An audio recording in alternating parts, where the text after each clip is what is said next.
And we're back. What's happening? This is Hook and Ladder. This is the playoff edition. Playoff extravaganza.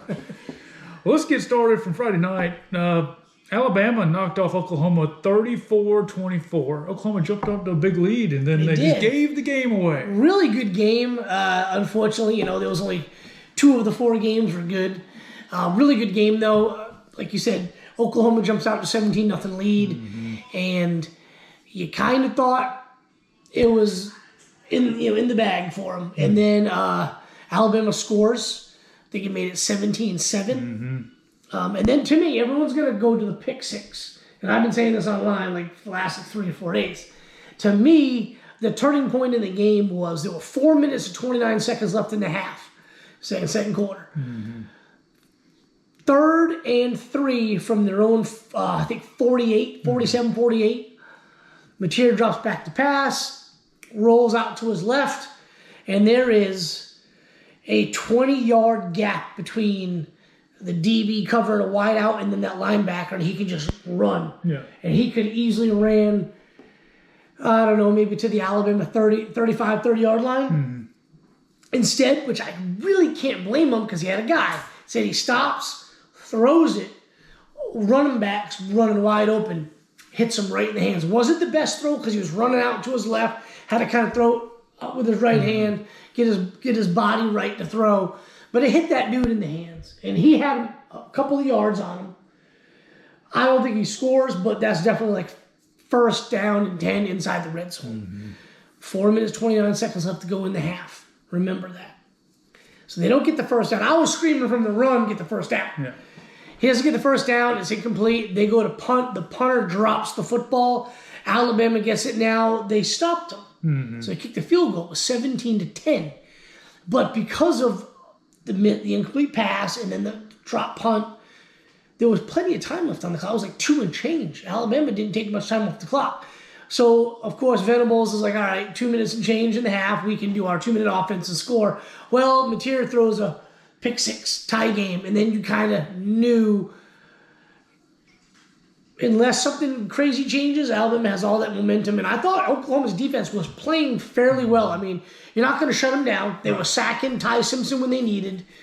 They were stopping the run when they needed, but there were just little plays here and there, and they just couldn't get it done in the second half. And to me, him not running for the first down, incomplete pass at that spot cost him the game. Give credit to Alabama. I mean, they came back. It was something like 27 unanswered points. It wasn't until Oklahoma was going to TD late in the 4th, I guess. Missed a couple field goals.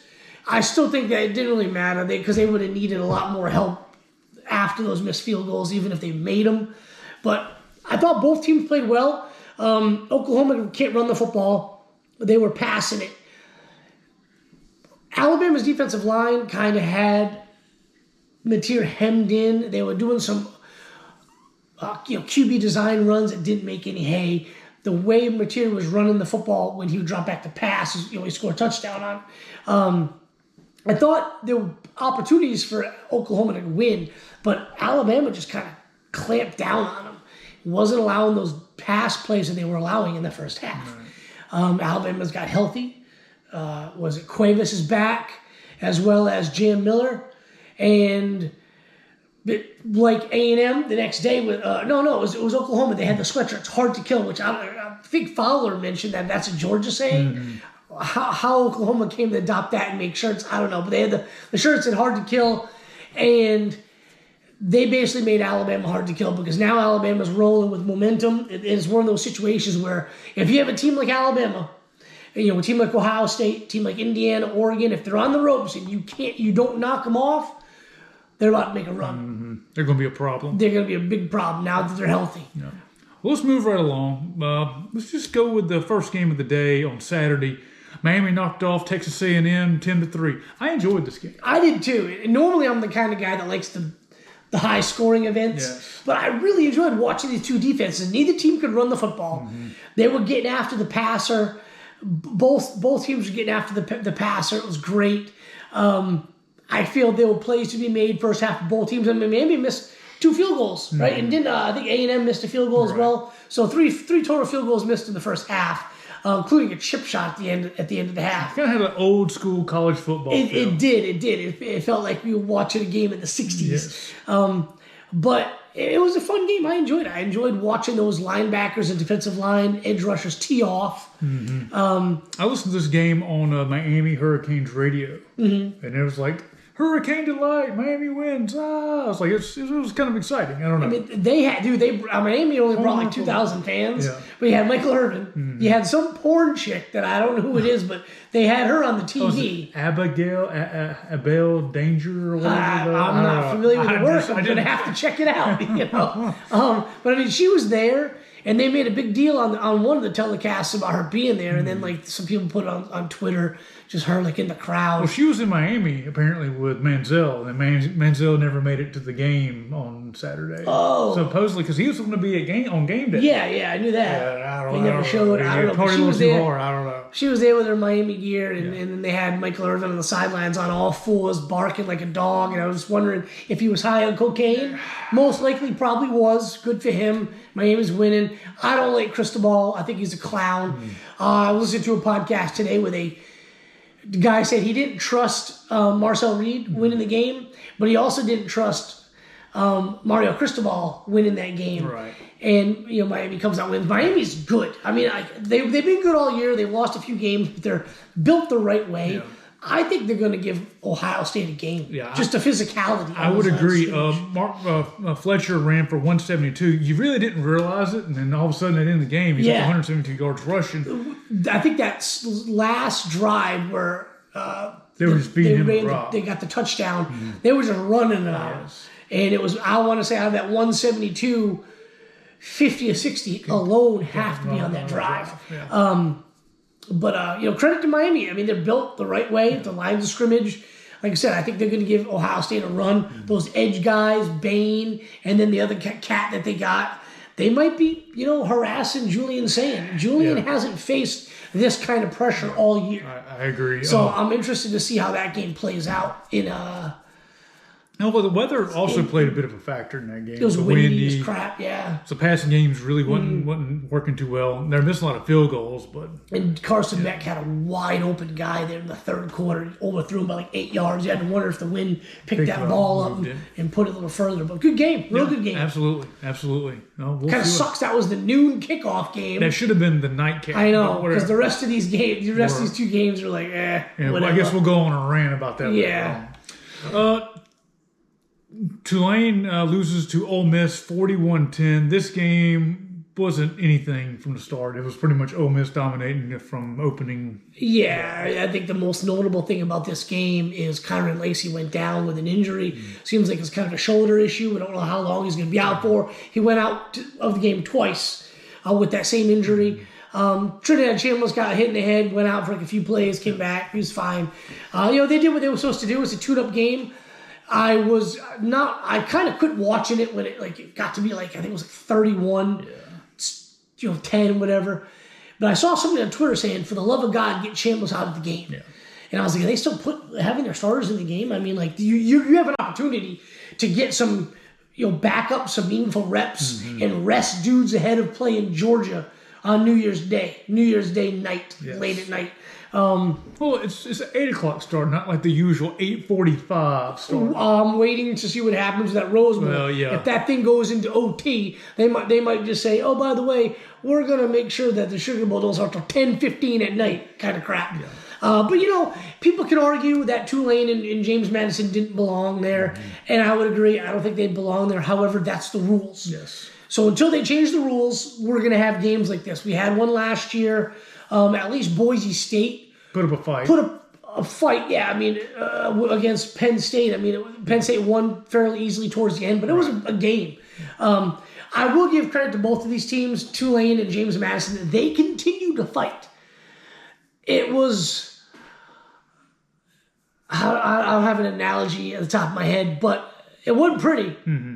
And their fighting really wasn't doing a whole lot. But they weren't giving up. I mean, they were still calling their plays. Yeah, there was an effort. There were guys, especially in the night game for Oregon, James Madison, when James Madison was scoring touchdowns, and those guys, it was like 48-10, 48-17, and they were like stoked, like, dude, I just scored a touchdown in a college football playoff game. You know.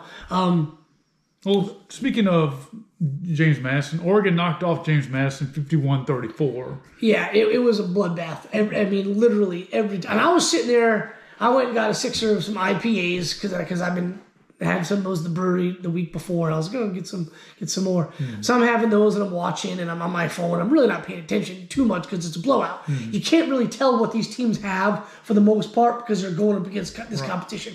At least Tulane had played Ole Miss before, and you kind of knew what to expect. You knew there'd be some kind of physicality. This game there wasn't. And credit James Madison. I mean, they pulled out all the stops, but it was quickly evident they were getting out-athleted. They were trying that QB run with Bennett, and that was working a little bit. Some of the pass plays were working, but, I mean, they couldn't block anybody. And I really don't think Oregon's, like, the most physical team in the Big Ten. But, God, like, every 5 seconds, like, touchdown Oregon. They get the football. They just, every time they get the ball, touchdown. So I give them credit. You know, they did what they were supposed to do at home, giving their fans, them and Ole Miss, giving their fans one hell of a home playoff game to check to see. But, you know, they'll move on and they play Texas Tech. So to me, that's one of the interesting games because Texas Tech's been beat everybody. Every game they won, they beat by 20, right? I want to really see how that goes. The Alabama-Indiana game really intrigues me, but that could be an excellent game as well. Definitely, I feel that Texas Tech-Oregon game could be something. All right. And then, Miami. Yeah. Well, Miami, Ohio State. I guess the game we're not really talking about being all that interesting is the Georgia Ole Miss could prove to be the best game of the whole freaking day. You never know. But this next round is going to be awesome. Yeah. So, I mean, now you're starting to get where these really good matchups. Miami against Ohio State. That's going to be the, the Goodyear Cotton Bowl Classic in Dallas. Arlington. What day is that? That's New Year's Eve? That's Thursday. That's Wednesday night. What time? It's a 7:30 kickoff. All right, that's cool. So that's awesome. I don't have to like do stupid plans. I can be like, I gotta stay and watch the game. Yeah. I love that was like my favorite thing about these because that first year we got invited to a New Year's Eve party and I was like, I definitely do not want to go to this party. It was just, nothing against the people having the party. I wasn't into it. And I was like, Andrea, this is the first year of the college football playoff. 4 teams. I gotta watch it. I don't even remember who was playing. It was Boise State, Penn State, I think. No, this was when it was the 4-team playoff. Oh, okay. So this was a handful of years ago, 2000. Like Auburn. Well, the first. It was Florida State. Yeah, the first playoff was won by Ohio State, 2015. Right. So it might not have been there. It might have been a different one where they were having them on New Year's Eve because I remember specifically it was New Year's Eve. I don't know. Clemson was in the game. Yeah. So I don't know. No. We'll move right along. You got the Orange Bowl. It's a noon kick. The Orange Bowl should never, in the history of college football, be a noon kickoff. No. They should be playing that game on Friday. Because guess what? The freaking Rose Bowl. It's really messing up the game here. I fucking hate the Rose Bowl. I've been cussing the last couple of videos. Right. Well, it is what it is. But yeah, Oregon's taking on Texas Tech, which is kind of crazy. You would have asked me a year ago, Texas Tech would be in the bowl playoffs. I would have been like, no, but yeah, I mean, they stand to win it all. As of right now, this is the first, I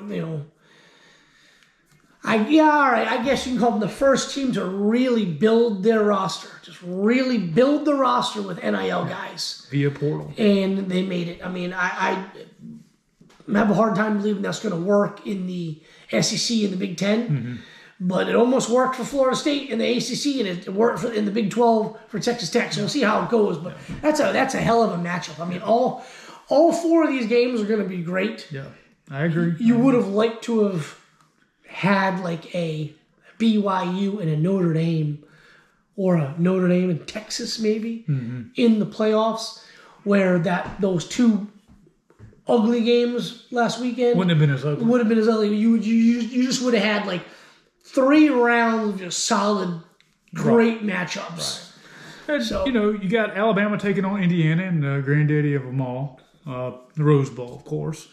That's also super intriguing to me because I know It is, and I know Indiana doesn't have the athletes. I mean, they're just full of 3 stars and transfers, and they're just a team, like a great and football they've been team. Coached up, and that's well a good coached, matchup. and they don't make mistakes. They're just fundamentally sound. But at some point, I kind of feel, and it didn't happen with Ohio State, and I expected it to happen with Ohio State. At some point, I kind of got to feel like these like edge rushers who did a great job against Mateer, these guys for Alabama who really didn't do anything against Georgia in the SEC championship game. Georgia handled them for the most part, but are they going to be able to tee off against Mendoza? Are they going to be able to run the football? Are they going to be able to pass the ball like they want to on the Indiana's defense, which is really freaking good? But they're without their starting defensive tackle who went down on a freak injury celebrating a touchdown or whatever, celebrating a play in the Big Ten championship game. That wide receiver, I haven't heard if he's out still or not. Their leading wideout. But Alabama's healthy at the right time. Cuevas looks good. Come back, caught 3 or 4 balls. They're just sitting there, just lurking. Yeah. If they can knock off Indiana, the road is clear for them. Because I think that the next round, if they get by Indiana, I think they'll be able to out-athlete and out-physical any team they face until the national championship game. Because I really feel this other bracket with Ole Miss and Georgia, let's say Georgia wins, and Miami and Ohio State, 2 really physical football teams with really good athletes on the outside, really good quarterbacks. I mean, Carson Beck, dude, this is his 5th year in college football, man. Guy's crazy experience going up against like a redshirt freshman and Julian Sane, who's got all the weapons on planet Earth for the guy. This side of the bracket to me is the tougher one, and I think the better teams are on this one. But I would not count out Alabama. Absolutely. I mean, Oregon can do it as well, but I'm picking Alabama on that side of the bracket now. Yeah, I never thought they would even deserve to even been in there. Yeah, well, I mean, they were on the ropes, 17-0. I mean, almost left for dead. Yep. Boom. And I think 3 or 4 of these teams left can do to Alabama what Oklahoma's defense did to them. The main difference is I think all of these teams have a way better offense than Oklahoma's. I mean, Oklahoma's offense is not good. Yeah. John Mateer's not a great quarterback. We talked about it before, way back when they played Michigan. Throwing the football, he needs work. Right. Well, I mean, he had this thumb surgery, and I don't think he's actually been back. No, been the same but since. every team that they would have to go against, Alabama would have to go against, is capable of putting up way more points than Oklahoma is. Right. And the nightcap, UGA versus Ole Miss, 8 o'clock kick. Probably won't be 8 o'clock. We do this every year. 7:45, it'd be a 8:45 start time. But yeah, I mean, this is a rematch from earlier in the season, and you had 5 SEC teams and 2, and Alabama, Oklahoma knocked 1 out, and then now you're going to have a rematch again. And so they're going to knock each other out. I wish they would have made it so they wouldn't have to play maybe till later, but I guess there's nothing you could do with seeding, right? And I know the committee has said that they're not going to do that with seeding, but I really like the way they did it with Ohio State. I feel they dropped and didn't drop teams strategically to make Indiana, Ohio State, at least Oregon, where Ohio State could maybe do a rematch with that game if they made the national championship game. I like how they did that. I would have liked to have seen them do that with this bracket with the SEC, but I guess 5 teams in, you kind of can't. They put Miami, Texas A&M, great game. Alabama, Oklahoma, I guess the seeding, it is what it is. Had to happen. But whatever. Yeah. I mean, the matchups are very interesting to me. Yeah, I mean, I'm not complaining with them. It just, when you think about it, it's like, all right, there's really nothing they could have done. There's 5 SEC teams in. And of course, the SEC haters are on line in full force. Oh, the SEC lost 2 games. I'm like, one of those games was SEC versus SEC. It's, the winner was an SEC team as well. Well, I mean, who did A&M play this season?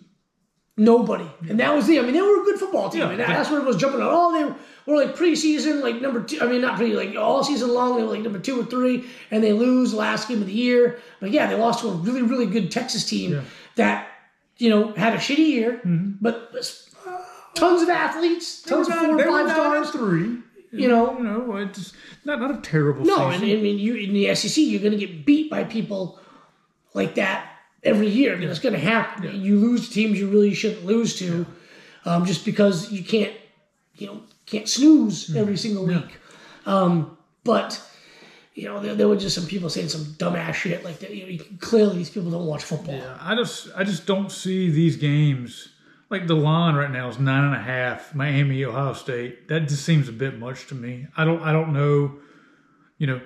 We haven't seen Ohio State in a month by the time we get this kickoff. And you got Miami. They just came from a good, grueling match on the road. I think they could come in there. A tough game. Tough game. I think they in the dome. There's no telling what's going to happen. Yeah, I do think that's a big spread. What's this next one? 1.5 points. That's Texas Tech, Oregon, 1.5 points. Oregon, yep. -1. Alabama. 6.5. Wow, yeah. I'm throwing all my money on Alabama on that game. This Ole Miss spread Georgia, UGA 6.5. And Georgia beat them last time by 8. They were down 9 in the fourth and ended up beating them by 8. But ever since Georgia has beat Ole Miss, ever since that fourth quarter, Georgia has been far and away probably the best team in the SEC. And I think Ole Miss's defense is a little bit better than the first matchup, but Georgia's defense is way better than the first matchup. They flipped the switch. Yep. Something has happened, and they're playing really good. They looked great against Tulane, but Lane Kiffin's not there. I know Charlie Weiss Jr. is there, and he's the guy that calls the plays, but I trust Kirby Smart in a game like this. I do too. And then that might shape up to the next round. Could be Georgia versus Ohio State, a rematch of the 2022 or 2021 technically Peach Bowl, but for the 2022 season. Or I'm wrong on that. It's 2022 season 23. Yeah. Or the Carson Beck UGA. Yeah, I mean that would be a storyline. That would be a storyline. Yeah, I think that it doesn't really matter. I think that everybody's going to be tuned into that game, whether it's Georgia, Ohio State, or Georgia, Miami. I expect Georgia to beat Ole Miss. Yeah. But you know what? Playoff game, there's going to be a lot of Ole Miss fans in that stadium down in New Orleans. Yeah. You never know. Yeah. Any of these, where we are right now, I wouldn't be surprised at the outcome of any of these games, except if there was like massive blowouts. Like if somebody won by 30. Yeah, I don't see a blowout. I could see these games going in any direction. I think UGA seems to be the one team that I think has the best road right here. I think they can win this game. And everybody else, I don't know. Yeah, I mean, if Georgia wins this game, I believe they'll play Ohio State. You win that game, which is a big if because Ohio State's really good. But you win that game, you're in the Natty, and I think it could be a rematch of Georgia-Alabama. I really do. It could be. I think in that top bracket, I believe it's going to be either Oregon or Alabama. And on the bottom side of the bracket, I think it's either going to be Georgia or Ohio State. Yeah, I would agree. That's kind of... But, I mean, I don't know. I think Indiana could do something. They knocked off Ohio State. They did, and I was surprised, but I just can't... I can't see it. I can't see them holding up for 3 more games against this kind of competition. I mean, if they end up playing Ohio State again, Ohio State is going to come in like hair on fire, like you freaking ruined our season by beating us. I'm sure they win the Natty. Nobody gives a shit about the Big Ten championship. Just like if Alabama wins the Natty, they don't give a shit about the SEC championship loss. But I'm telling you. Yeah. Well, see, like Ole Miss, I think if they get down, if they go down 2 scores, I think they're done. I think that fight will be gone. Coach is gone. They're all trying to figure out where they're going to head next. Yep. Portal, a lot of guys are going to see if they can go to LSU and follow Lane. We'll see what happens. But but the rest of them, no, I think these girls are going to be fights. Yeah. I really do. I think all 4 games are going to be great. Yeah. Looking forward to that game. Miami, Ohio State. I think those 2 teams, whoever wins that game, though, is going to come out a little bit broken, beaten, scarred. Yeah. Nice Metallica reference. I guess that concludes this week's episode, and we'll do it again next week or sometime next week. See it. All right.